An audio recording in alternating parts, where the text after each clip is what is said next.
All right, everyone, get ready for this, because today we're going deep, really deep, into something that might surprise you. We're looking at how playing games, especially those tabletop role-playing games, TTRPGs, can actually help us grow as people. That's interesting. It is, right. It's kind of wild to think that something as simple as, well, rolling dice and telling stories could have a big impact on who we are?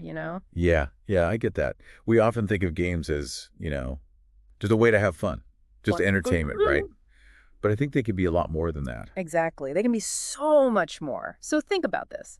Remember that time in your last campaign when you decided to, totally betray the king? Oh, yeah. That was a big decision. To, challenge authority in the Yeah. game, of course. It makes you wonder, does that, reflect something deeper? Maybe a desire to break free from some real-life rules or something? That's a really interesting point. It is kind of cool how the choices we make in games can sometimes be like, well, they can mirror what we want in real life. Mm-hmm. And that's where this whole self-exhaustion theory comes in, right? Right, self-expansion theory. It's this idea that we all have this natural drive to, expand our sense of self.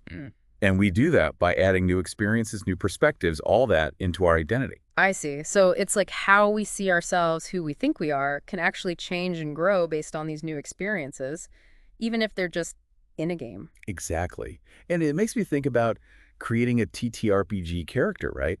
It's like you're test driving different parts of yourself. It's a safe way to experiment with different traits, behaviors, all that stuff. Oh, that's a great way to put it. A test drive. It's like a consequence-free zone to kind of try on different versions of yourself and see how they feel, and nobody gets hurt. Exactly. No real world consequences. Right, right. So it's like stepping into a different pair of shoes and seeing if they fit, basically. Exactly. And what's really fascinating is that research on those massively multiplayer online role-playing games, MMORPGs, they actually show that this kind of virtual self-expansion stuff can actually spill over into our real lives, Yeah. which is crazy. Wait, really? Okay, so we're talking about games like what?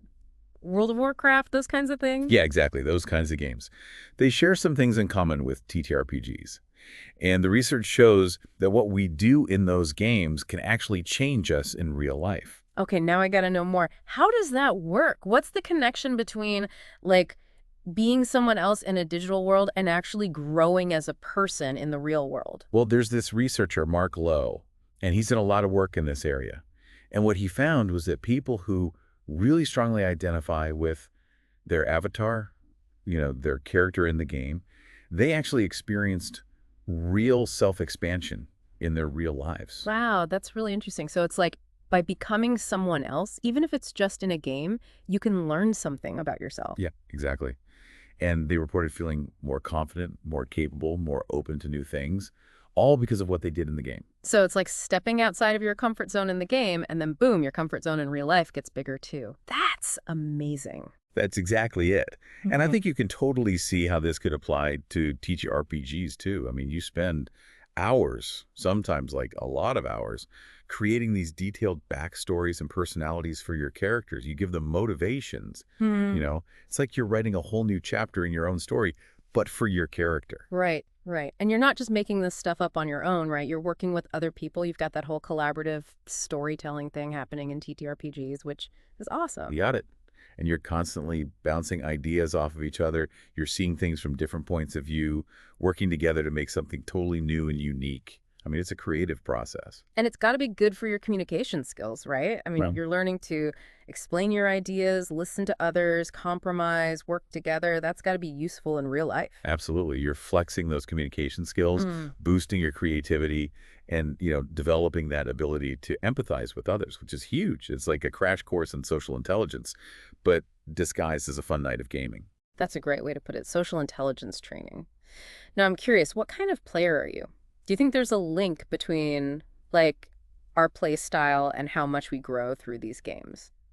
For me, I think I've always been really drawn to the exploration part of games. I love finding those hidden areas, and piecing together the lore and really immersing myself in the world. That's interesting. So for you, the self-expansion part comes from learning more about the games world, Yeah, expanding your knowledge. I guess it's like pushing the boundaries of your own curiosity. yeah, exactly. And it makes me think about your character in that last campaign you were in. You were so careful about crafting your backstory and really getting into your character's head, figuring out their motivations. Would you say you're more of the achiever type Always trying to make your character better, Yeah. optimizing their skills and abilities and stuff. I never really thought of it that way. But yeah, there's definitely a part of me that loves that optimization puzzle. Like figuring out the perfect combo of skills and gear to make my character like a total badass.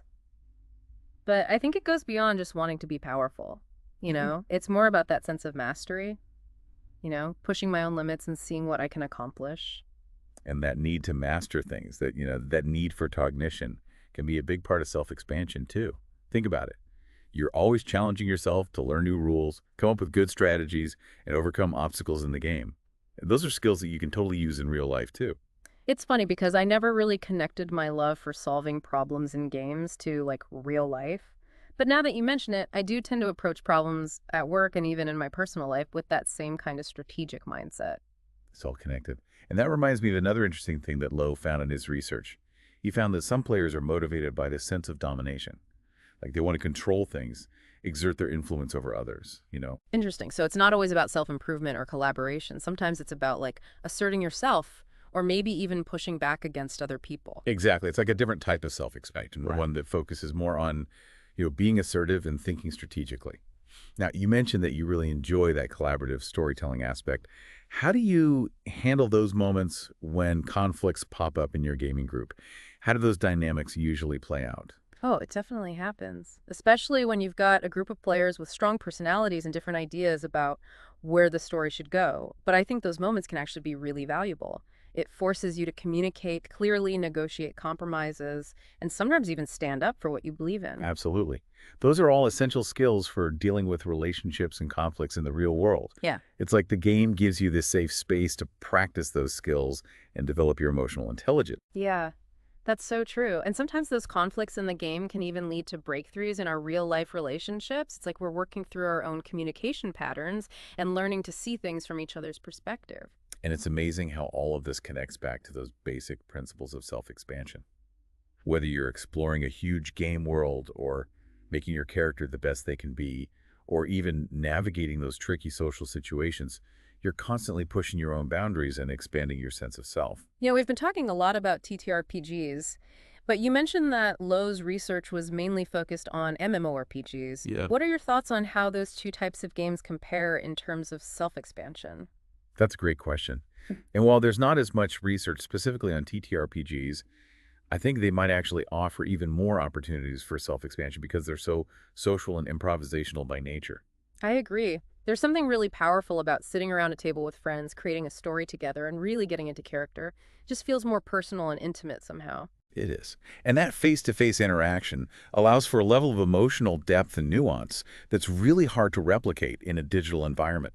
Mhm. You're picking up on each other's body language, those subtle cues, and responding in real time. It's like a form of collaborative theater where everyone's both an actor and audience member at the same time. Exactly. And that shared experience can create really strong bonds between players. Something I've always wondered is why TTRPGs aren't used more in education and therapy. They seem like such amazing tools for learning growth and even healing. What do you think about that? That's a really important question. And I think there are a few reasons for that. Right. One is that there's still a bit of a stigma attached to gaming.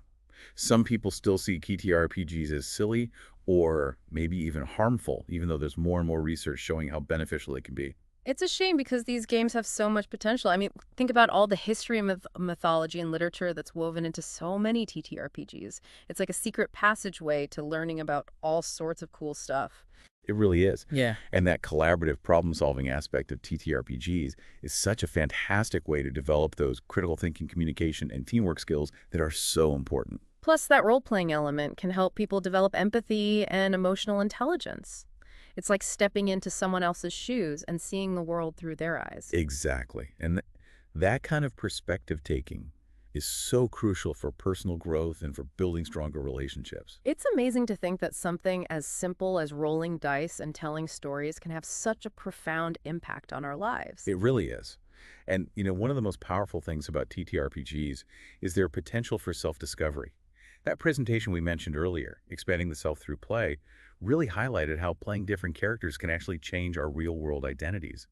Have you ever felt like a character you've played has influenced you in some way? Oh, yeah, totally. I think it happens a lot more than we realize. Like, I remember playing this one character who was so brave and decisive, always willing to take risks and stand up for what she believed in. And I swear I started to become a bit more assertive in my own life, like more willing to speak my mind. That's a great example of how TTRPGs can help us like unlock these hidden parts of ourselves.